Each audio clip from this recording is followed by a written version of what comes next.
Señor, ¿qué cosa mejor podemos hacer en este momento que confesar a voz en cuello que tú eres nuestro pastor y que no nos vas a dejar faltar nada, Señor?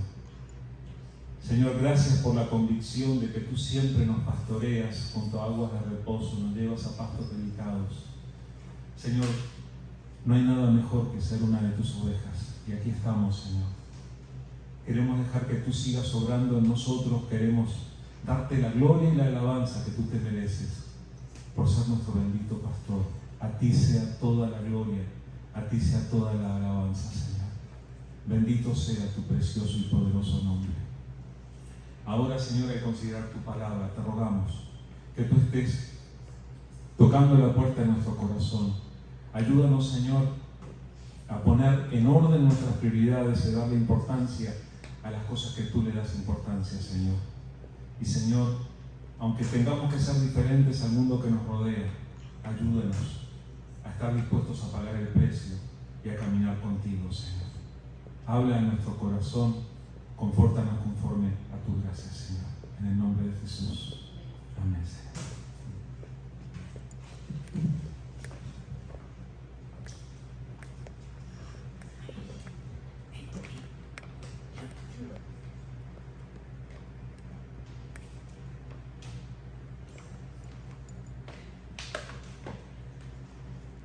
Qué bueno poder cantarle al Señor y decirle estas cosas tan importantes, ¿verdad?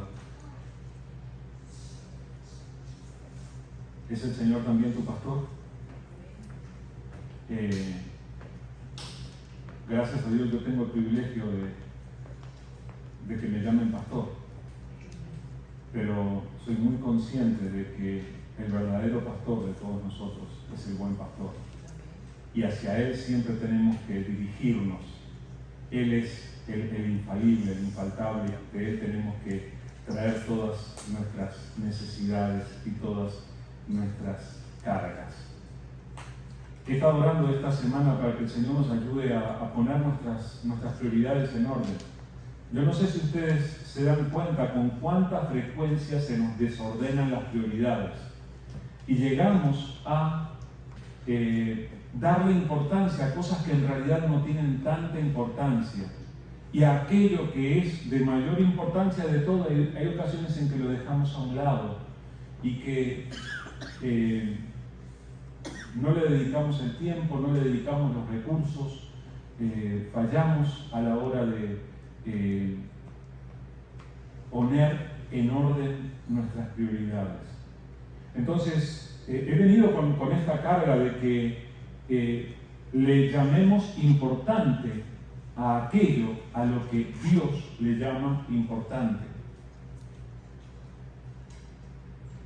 Hay ocasiones en las que caemos en el error de llamarle importante a nuestro nombre y queremos que nos consideren importantes y queremos que las personas nos reconozcan. No es nuestro nombre lo importante, ¿o sí? Es importante el nombre del Señor más que el nuestro y tenemos que refugiarnos en eso. Una de las cosas que a veces yo he notado que las personas no consideran tan importante es la iglesia de Cristo Jesús. ¿Hasta dónde es importante la iglesia? ¿Es importante la iglesia? Saben que yo me he encontrado con personas, por ejemplo, que dicen: pero ¿para qué necesito la iglesia si yo puedo hablar con Dios en cualquier parte? Dios está en todos lados, estoy en mi casa y estoy hablando. Después se quedan en la casa y lo menos que hacen es hablar con Dios. Se quedan pendientes del teléfono y de la televisión y Dios no ocupa el lugar que tiene que ocupar en sus vidas. Entonces, es realmente importante la iglesia, porque si la iglesia es importante, nosotros tenemos que darle un lugar de importancia en nuestras vidas a la iglesia. Y cuando digo la iglesia, no estoy diciendo la denominación, no estoy diciendo el edificio, no estoy diciendo la institución, si la podemos llamar así. Me estoy refiriendo a la iglesia, me estoy refiriendo a nosotros. Me estoy refiriendo a los discípulos de Jesús, a los hijos de Dios. Eso es lo que tiene que ser importante, de acuerdo a lo que Dios enseña. Si Dios le llama importante, ¿Quién soy yo para no llamarla importante? Entonces, necesitamos aprender a llamarle importante a lo que Dios le llama importante. Si Dios le llama importante a la palabra de Dios, ¿qué hago yo ignorando la palabra de Dios? ¿O qué hago yo no dándole la importancia que le corresponde a la palabra de Dios? ¿Cuántos de ustedes tienen una de estas en casa? Andan con ella, ¿verdad? Y está ahí. Ahora, a lo largo de la semana, ¿cuántas veces ustedes toman el libro de Dios y buscan de Dios y le dan la importancia que tiene que tener de acuerdo a lo que Dios enseña? Necesitamos aprender a considerar importantes las cosas a las que Dios les llama importantes. Y nosotros muchas veces a lo largo de la vida enfrentamos luchas. Pero, ¿qué tal si empezamos a luchar por aquellas cosas por las que Dios quiere que luchemos? Porque merecen de nuestra lucha muchas veces. Lo que te quiero decir es que tu iglesia necesita que luches por ella. Y necesitamos unirnos a otros que luchan por los propósitos de Dios, para que la voluntad de Dios se lleve adelante. Entonces, ¿te vas a unir? ¿Vas a estar de acuerdo con el cuerpo de la iglesia para luchar por las cosas que son importantes para el Señor? Hemos estado reflexionando en la carta a los Colosenses y quisiera leer con ustedes algunos versículos. Ustedes saben que el apóstol Pablo, cuando él escribió a los Colosenses, él estaba en la prisión en Roma, esto ya lo hemos dicho, y junto con él había llegado a estar también preso el que había sido pastor de la iglesia en Colosas, que era Epafras, y desde la prisión habían estado hablando, habían estado orando por los cristianos en Colosas, y desde la prisión les envía esta carta. Y en ciertos pasajes de la carta Pablo se pone como bastante personal en cuanto a lo que les comparte a los colosenses. Entonces, miren lo que les dice aquí. Estamos leyendo Colosenses capítulo 1, versículos 24 al 29. Colosenses 1, 24 al 29. Dice así: ahora me gozo en lo que padezco por vosotros y cumplo en mi carne lo que falta de las aflicciones de Cristo por su cuerpo, que es la iglesia, de la cual fui hecho ministro según la administración de Dios que me fue dada para con vosotros, para que anuncie cumplidamente la palabra de Dios, el misterio que había estado oculto desde los siglos y edades, pero que ahora ha sido manifestado a sus santos, a quienes Dios quiso dar a conocer las riquezas de la gloria de este misterio entre los gentiles, que es Cristo en vosotros, la esperanza de gloria, a quien anunciamos, amonestando a todo hombre y enseñando a todo hombre en toda sabiduría, a fin de presentar perfecto en Cristo Jesús a todo hombre, para lo cual también trabajo, luchando según la potencia de Él, la cual actúa poderosamente en mí. Padezco y trabajo, decía el apóstol Pablo. Interesante cómo presenta lo que él siente. Ustedes saben, ustedes recuerdan que él empieza su carta y le dice: le doy gracias a Dios por lo que está haciendo en ustedes, porque ustedes escucharon el mensaje de Jesús, creyeron en el mensaje de Jesús y han perseverado, están caminando con Jesús, y él está tan contento, tan alegre, da gracias por lo que Dios está haciendo en la vida de aquellas personas, así como si nos conociera a nosotros, él daría gracias por lo que Dios está haciendo en nuestras vidas. Pero ahora llega este momento y dice: me gozo. No van a escuchar normalmente a alguien diciendo esto: me gozo en lo que padezco por vosotros. Ustedes saben lo que es padecer, ¿verdad? hay personas que en broma dicen que padecen a su esposo o a su esposa. Usted no, ¿verdad, hermano? No, gracias. Padecer significa sufrir, ¿verdad? Ustedes, no sé si se han dado cuenta que en la palabra de Dios aparecen varios pasajes en los que hace esta locura de decir, me alegro por lo que sufro. ¿Es eso lo natural? ¿Es natural que uno se alegra por lo que sufra? No. Uno se pone triste por lo que sufre. Uno se enoja por lo que sufre. Uno se frustra por lo que sufre. Mírenlo a este. Este hombre está diciendo, estoy sufriendo por ustedes, hermano. Y me alegro. Wow. Sí que estaban locos los de la Biblia, ¿no? Bueno, de esa locura tenemos que aprender nosotros. Y tiene que haber de esa locura en nosotros también.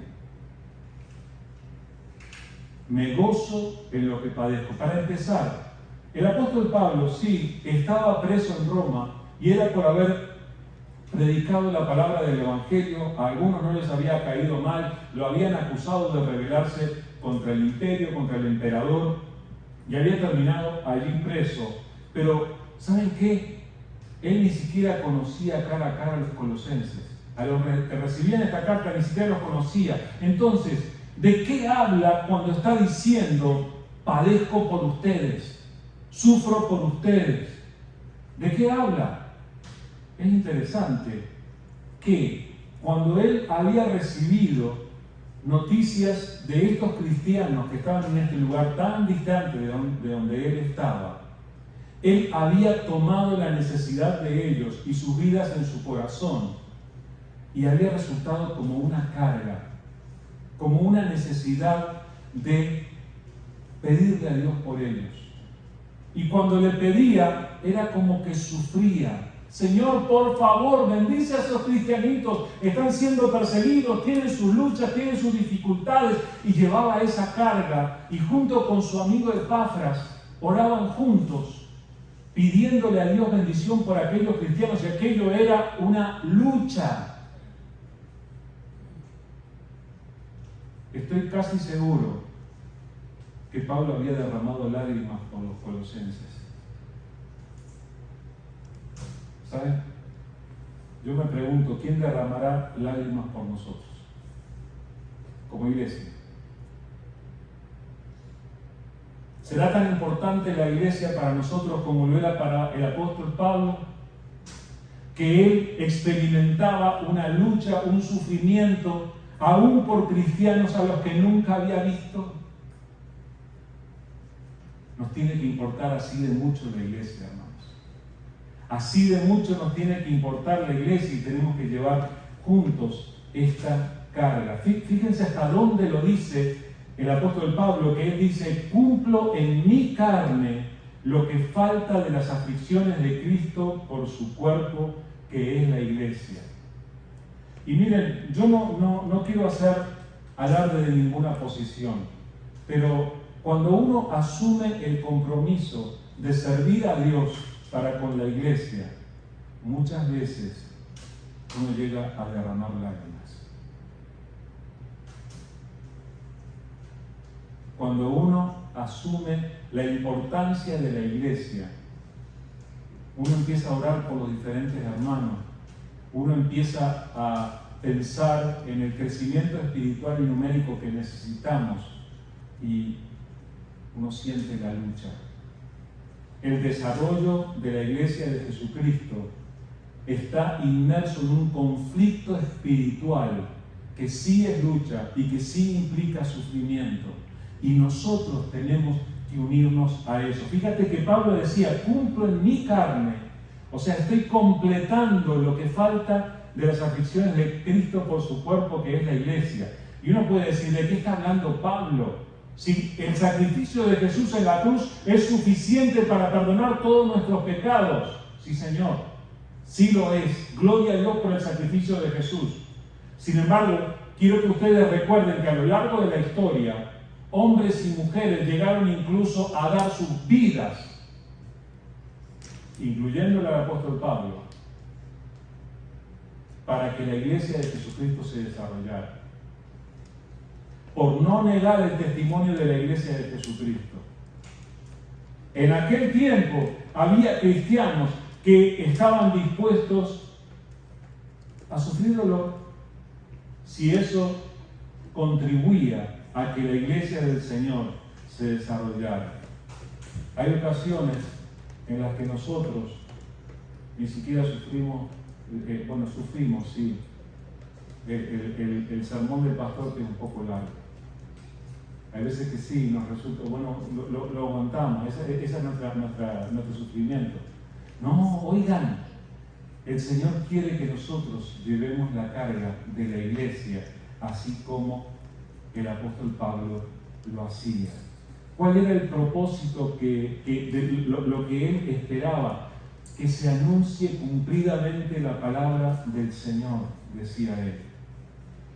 Que la palabra del Señor se anuncie cumplidamente. Y es aquí donde yo encuentro que Pablo encontraba que eran tremendamente importantes la iglesia y la palabra del Señor. Y en esto, gracias a Dios por aquellas personas celosas de la palabra, quienes Dios levanta. Porque miren, hoy en día hay mucha confusión en cuanto a la palabra de Dios. Y hay muchos maestros que han salido con el título de maestros y nombres, títulos más grandes que ni siquiera quiero mencionar en este momento, pero que andan confundiendo a las personas, y tenemos que ser tremendamente celosos de que se anuncie, como dice Pablo, cumplidamente la palabra de Dios. ¿Y saben qué es la palabra de Dios? El apóstol Pablo lo dice en este pasaje. Dice, es el misterio que había estado oculto desde los siglos y las edades, pero que ahora se ha manifestado a sus santos, a quienes quiso dar a conocer las riquezas de la gloria de este misterio entre los gentiles. O sea, lo que está diciendo es que la palabra de Dios era un misterio. ¿Ustedes saben lo que es un misterio?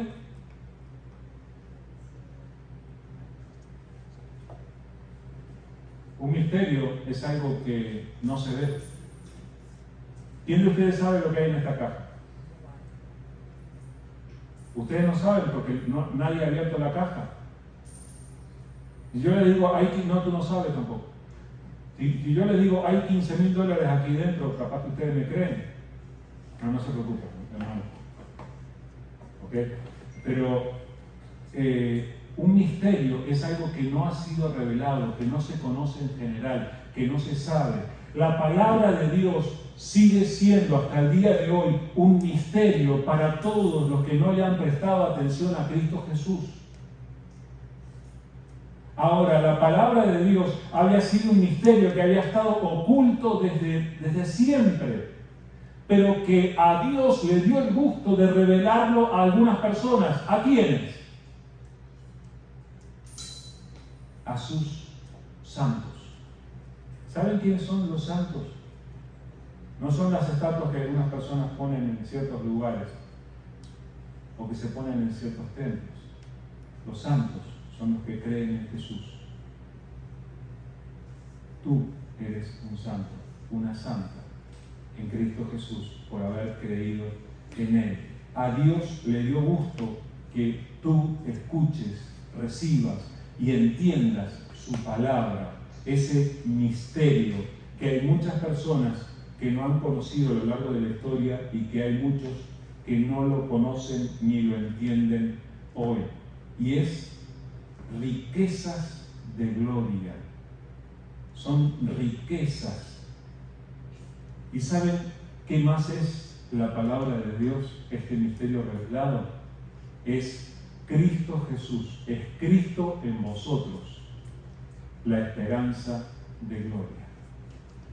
Cristo en vosotros, dice aquí, la esperanza de gloria. El hecho de que el Hijo de Dios, que murió y resucitó, pueda hoy vivir en la vida de aquellos que han creído en Él. Y esto no estamos hablando de una fábula, estamos hablando de algo que es tremendamente cierto. El hecho de que Cristo viva en nosotros es el cumplimiento de la palabra de Dios y es la revelación del misterio de Dios. Y Jesús es también la esperanza de gloria. Entonces, hermanos, necesitamos, así como Pablo, llegar a valorar la iglesia con la importancia que tiene para Dios y llegar a valorar la palabra de Dios por la importancia que tiene. Le tenemos que llamar importante a lo que Dios le llama importante. Tu iglesia tiene que ser importante para ti. La palabra de Dios tiene que ser importante para ti. Y mira lo que sigue diciendo aquí en Colosenses 2, versículos 1 al 3. Dice, porque quiero que sepáis cuán gran lucha sostengo por vosotros y por los que están en la Odisea y por todos los que nunca han visto mi rostro, para que sean consolados sus corazones, unidos en amor, hasta alcanzar todas las riquezas de pleno entendimiento, a fin de conocer el misterio de Dios el Padre y de Cristo, en quien están escondidos todos los tesoros de la sabiduría y del conocimiento. ¿Saben que esto que hizo Pablo al escribir su carta es un poco extraño? Cuando nosotros tenemos una lucha, cuando estamos con algún problema, con alguna dificultad, muchas veces nosotros no lo andamos diciendo a los demás. Fíjense que hoy en día nosotros, 2000 años después que esta carta fue escrita, nos estamos todavía enterando de las luchas que tenía Pablo.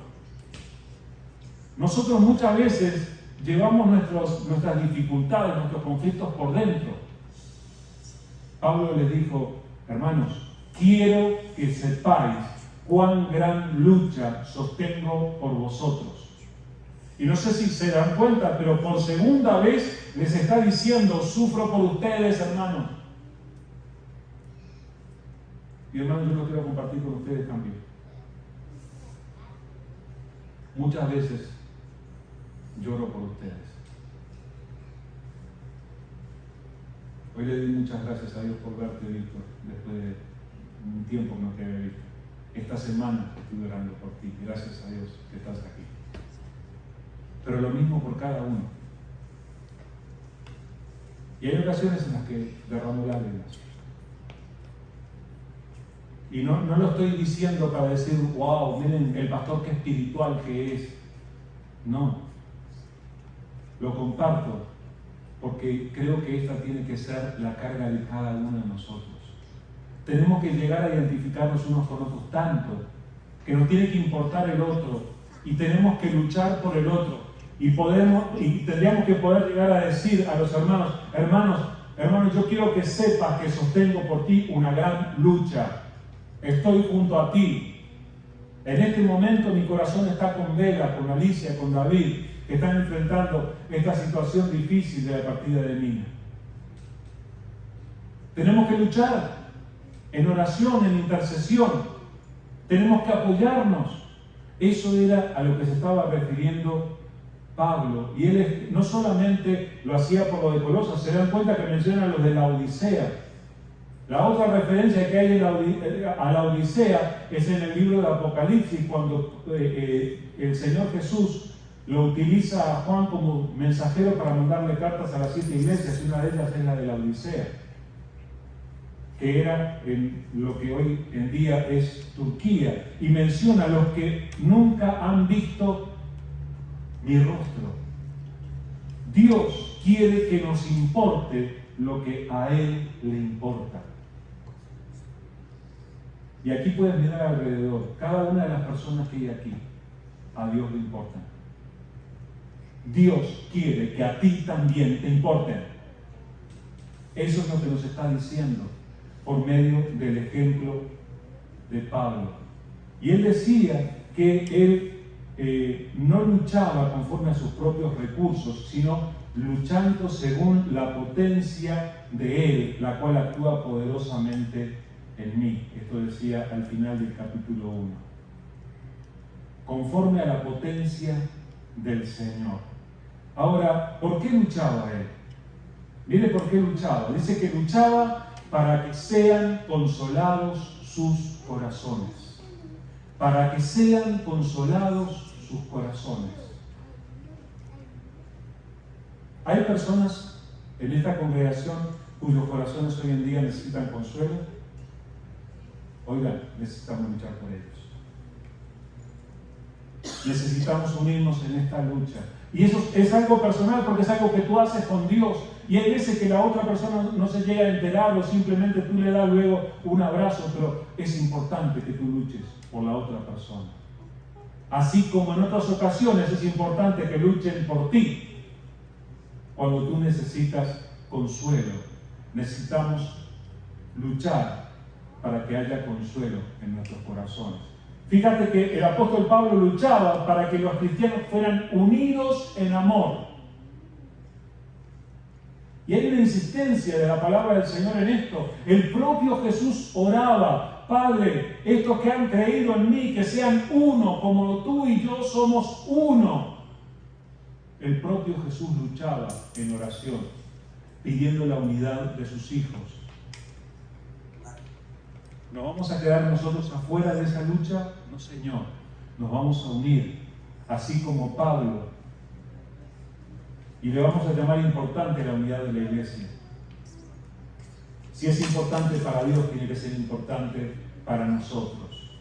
¿Y todo esto para qué? Dice, a fin de alcanzar todas las riquezas de pleno entendimiento, a fin de conocer el misterio de Dios Padre y de Cristo, que están escondidos, en quien están escondidos todos los tesoros de la sabiduría y el entendimiento y el conocimiento. Es decir, hay una lucha para que los cristianos, los hijos de Dios, lleguen a entender lo que viene de Dios para ellos. Para que lleguen a alcanzar las riquezas del pleno entendimiento. ¿Saben? La palabra del Señor nos habla muchas veces de renovarnos conforme a los pensamientos de Dios. Los pensamientos de Dios son muy diferentes de los pensamientos de los humanos. Pero Dios quiere que nosotros entendamos sus pensamientos y que lleguemos a considerar importante lo que Él considera importante. Así que tenemos que luchar por esto. Es por eso que le pedí a Nancy que leyera este pasaje de Jeremías capítulo 9, en el que habla de lo que Dios quiere. Dice, alábese en esto, y esto es palabra de Dios, es Dios hablando. Alábese en esto el que se hubiere de alabar, en entenderme y conocerme, que yo soy Jehová, que hago misericordia, juicio y justicia en la tierra, porque estas cosas quiero, dice Jehová. Es decir, Dios no se está escondiendo de la gente. Dios quiere ser conocido. Claro, es conocido en Cristo. En Cristo Jesús lo conocemos a Dios. Pero hay veces que las personas pueden sentirse orgullosas o alabarse porque son ricos, porque tienen mucho, por lo que tienen, por lo que saben, por lo que pueden. Oigan, nada de eso es digno de alabanza. Alábese en esto, dice el Señor, el que se hubiera de alabar, en conocerme y entenderme, que yo soy Jehová. Conocer a Dios es lo único de lo que podríamos sentirnos orgullosos, y eso solo ocurre en Cristo Jesús. Dice luego en Colosenses capítulo 2, versículos 4 y 5. Y esto lo digo para que nadie os engañe con palabras persuasivas. Porque aunque estoy ausente en el cuerpo, no obstante, en espíritu estoy con vosotros, gozándome y mirando vuestro buen orden y la firmeza de vuestra fe en Cristo. El apóstol les escribía esperando que los cristianos en Colosas no fueran engañados. Que nadie os engañe, le decía. Hermanos, hoy en día hay muchos con palabras persuasivas que pretenderían engañarnos. Y por eso nosotros tenemos que ser celosos en tratar de buscar a Dios y su palabra y entenderla para no ser desviados y alejados de Dios. Tenemos que ser cuidadosos. Esto lo digo de San Pablo, para que nadie los engañe con palabras persuasivas. Escribiéndole a Timoteo en su última carta, en la segunda carta a Timoteo, en el capítulo 4, él hace esta profecía, digamos así. Dice, porque vendrá tiempo cuando no sufrirán la sana doctrina, sino que teniendo comezón de oír, se amontonarán maestros conforme a sus propias concupiscencias y apartarán de la verdad el oído y se volverán a las fábulas. ¿Saben de qué tiempo está hablando él? Ahora. Ahora se han amontonado todos los maestros. Ahora hay maestros por todas partes y tenemos que aprender. Entre tantos maestros y entre tantas voces y entre tantas palabras tenemos que aprender a distinguir la voz y la palabra de Dios. Y entonces dice en Colosenses 2, 6 y 7, por tanto, de la manera que habéis recibido al Señor Jesucristo, andad en Él, arraigados y sobreedificados en Él y confirmados en la fe, así como habéis sido enseñados, abundando en acciones de gracias. ¿Saben cómo tenemos que vivir? Tenemos que vivir de la misma manera en que recibimos a Jesús. Un día escuchamos el mensaje de Jesús, ese mensaje llegó a nuestro corazón, nos dimos cuenta que Jesús tiene que ser nuestro Salvador y aceptamos que Él lo fuera. Y espero que cada uno de ustedes le haya dicho, Jesús, entra en mi vida, sé mi Salvador, sé el Señor de mi vida. Cuando hacemos eso, el Señor viene y nos transforma. Pablo nos exhorta a que vivamos de esa manera, con esa fe, tal como cuando recibimos al Señor, que esa fe nos acompañe hoy y nos acompañe cada uno de los días de nuestra vida. Este pasaje nos recuerda aquello que dice en Juan capítulo 1. Dice, a lo suyo vino y los suyos no le recibieron. Mas a todos los que le recibieron, a los que creen en su nombre, le dio potestad de ser hechos hijos de Dios. ¿Quiénes son los hijos de Dios? ¿Son todas las personas hijos de Dios? No, todos son criaturas de Dios, todos fuimos creados por Dios. Pero hijos de Dios son solamente aquellos que han recibido a Jesús. Es lo que dice allí. A los que le recibieron, a los que creen en su nombre, a ellos les dio el poder, la potestad de ser hechos hijos de Dios. Entonces, si tú creíste en Jesús, entonces fuiste hecho hijo de Dios en ese momento. De la manera en la que recibiste a Jesús en ese momento, tienes que vivir hoy. Con esa fe. ¿Y cómo sucede eso? Tienes que estar arraigado y sobreedificado en Él. Es lo que dice Pablo. Arraigados y sobreedificados en Él. Arraigados se refiere a que seamos como un árbol que hunde sus raíces en Jesús y que permanece profundamente comprometido con Él. El árbol, una vez que echa sus raíces, dice, aquí nadie me mueve.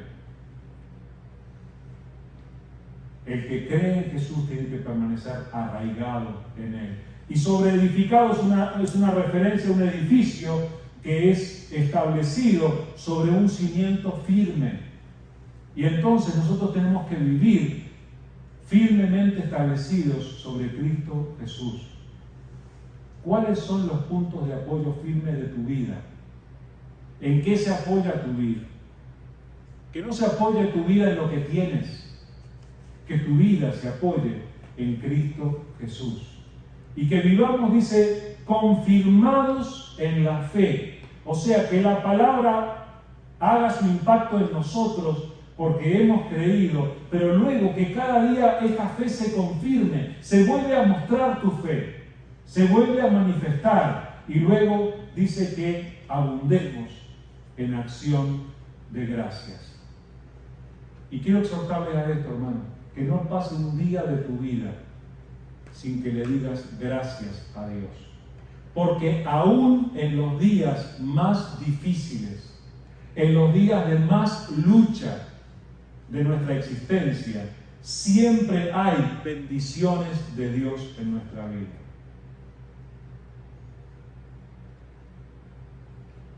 Yo sé que a veces enfrentamos dificultades, pero aún en medio de nuestras dificultades, Dios muestra su respaldo sobre sus hijos. Y hay cosas por las que agradecer. No vas a pasar un día de tu existencia sin tener nada que agradecerle a Dios. Así que abundemos en acciones de gracias delante de Dios. Así que, hermanos, ¿qué tal si le llamamos importante a lo que Dios le llama importante? ¿Qué tal si le damos importancia a la iglesia, nosotros, así como Dios la considera importante? ¿Qué tal si le damos importancia a la palabra de Dios, tal como Dios la considera importante? Tenemos que darle importancia a las cosas que Dios considera importantes. Y hermanos, tenemos que, así como Pablo, luchar unos por otros. Tenemos que luchar en oración. Nos tiene que importar el otro. Tiene que importarnos la vida de nuestro hermano, la vida de nuestra hermana. Y tenemos que estar dispuestos a vivir esa agonía que a veces se vive cuando uno lucha por el otro. Que Dios nos ayude a tener también este mismo sentir que nosotros encontramos allí en la palabra. Vamos a orar. Te queremos dar muchas gracias, querido Señor. Gracias por amarnos.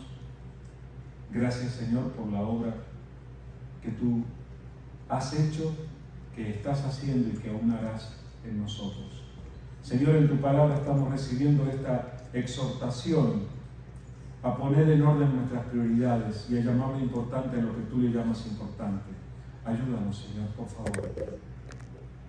Pero, Señor, ayúdanos también a hacer como hacía Pablo, que podamos luchar unos por otros, que podamos luchar por tus hijos, que podamos enfrentar, que podamos padecer unos por otros, que podamos identificarnos con la lucha, con la dificultad de otros y que podamos, Señor, reconocer la importancia que tiene la vida del otro y que podamos apoyar realmente en las luchas de los otros. Ayúdanos, Señor, para que nuestra vida de oración crezca de tal manera que podamos ser parte también de esta lucha espiritual y podamos apoyarnos los unos a los otros. Gracias por estas palabras, Señor. Señor, inquieta nuestros corazones para que volvamos a leer esta palabra y para que la apliquemos a nuestra vida como tú quieres que lo hagamos. Gracias, Señor, por amarnos como tú lo haces. Ponemos nuestras vidas delante de ti, Padre, y queremos rogarte que a lo largo de esta semana tú nos estés sosteniendo, nos estés dirigiendo conforme a tu voluntad y que de alguna manera tú nos uses, Señor. Por favor, úsanos para que la luz de Jesucristo alcance el corazón de otras personas por medio de nosotros. Gracias, Padre, en el nombre de Jesús. Amén. Bueno, quiero recordarles algunas cosas bastante importantes. Siempre a esta hora les recuerdo que el miércoles tenemos nuestro estudio. ¿A qué hora es el estudio del miércoles? A las 6. Espero que puedan estar, que puedan participar. Están muy buenos los estudios de entre semana. Espero que no se lo pierdan. Y el domingo próximo tenemos el estudio bíblico a las 9 y el servicio a las 10:15. Pero eso no es todo. Hoy es el Trunk or Treat. Hoy es el tiempo en el que va a haber un tiempo de juegos y de alguna manera de testimonio de parte de la iglesia con toda la comunidad. Eso va a ser entre las 5 y las 7 de la tarde. Y esperamos la ayuda de ustedes. Vamos a tener uno de los espacios para que los niños jueguen y para darles dulces, y también vamos a estar tratando de proveer bebidas a las personas que vengan, así que si pueden estar, hay personas que van a estar desde más o menos las 3 de la tarde aquí tratando de ayudar a que todo esté organizado. Entonces si quieren venir, vengan, pasen la tarde aquí colaborando con todo esto y vamos a tratar de estar ayudando con todo. Y los niños especialmente están invitados, va a haber duchas, así que no se lo pierdan. Eso es parte de lo que les quería decir. Y lo otro es que estamos tratando de reunir una ofrenda para apoyar a la mamá de una niña que se llama Rubí, que es estudiante de Daniela, y están pasando una situación bastante difícil. Rubí, la niña, ha tenido pancreatitis y ha estado en el Children's Hospital de Houston, y la mamá incluso no ha podido trabajar para poder apoyar a su hija, y estamos tratando de alguna manera apoyarle en este momento, y no le vamos a exigir nada a cambio, solo queremos darle una ayuda. Si el Señor pone en el corazón de ustedes, por favor comuníquense con Daniela y vean la manera de poder apoyar a Rubí y a su mamá. Bueno, que el Señor siga obrando en nosotros, que tengan una excelente semana, que Dios les bendiga.